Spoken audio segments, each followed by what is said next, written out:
UEFA champions ലീഗിൽ 6ാം round മത്സരത്തിനായി വമ്പന്മാർ ഇന്നിറങ്ങും. Super പോരാട്ടത്തിൽ മുൻ ചാമ്പ്യന്മാരായ റയൽ മാഡ്രിഡിനും മാഞ്ചസ്റ്റർ സിറ്റിയാണ് എതിരാളികൾ. നിലവിലെ ചാമ്പ്യന്മാരായ PSG-ക്കും ആഴ്സണലിനും യുവന്റസിനും ഇന്ന് മത്സരമുണ്ട്.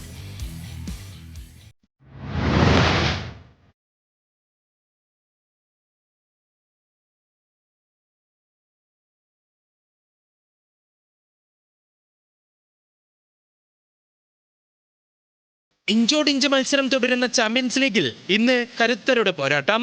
ലാലിഗയിൽ സെൽട്ട വിഗോയ്ക്കെതിരായ തോൽവിയുടെ സമ്മർദ്ദവുമായാണ് സാബി അലൻസോയുടെ റയൽ മാഡ്രിഡ് മാഞ്ചസ്റ്റർ സിറ്റിക്കെതിരായ മത്സരത്തിന് ഒരുങ്ങുന്നത്. പെപ് ഗാർഡിയോളയുടെ സിറ്റിക്ക് ചാമ്പ്യൻസ് ലീഗിൽ ലെവർകൂസനെതിരേറ്റ അപ്രതീക്ഷിത തോൽവിയിൽ നിന്ന് കരകയറണം.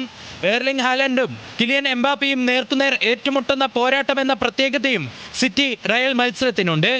സാന്റിയാഗോ ബെർണാബ്യൂവിലാണ് തീപ്പാറും പോരാട്ടം. ചൈത്രയാത്ര തുടരാനാണ് ആഴ്സണൽ ഇന്നിറങ്ങുന്നത്. ചാമ്പ്യൻസ് ലീഗിലെ തുടർജയങ്ങളുടെ കരുത്തുമായാണ് ബെൽജിയം ക്ലബ് ബ്രൂഗിനെ ഗണ്ണേഴ്സ് നേരിടാനൊരുങ്ങുന്നത്. നിലവിലെ ചാമ്പ്യന്മാരായ PSG-ക്ക് ഇന്ന് അത്ലറ്റിക് ക്ലബ്ബാണ് എതിരാളികൾ. കഴിഞ്ഞ സീസണിൽ നേടാവുന്നതെല്ലാം നേടിയ PSG ഫ്രഞ്ച് ലീഗിലെ കുതിപ്പ് ചാമ്പ്യൻസ് ലീഗിലും തുടരുകയാണ്.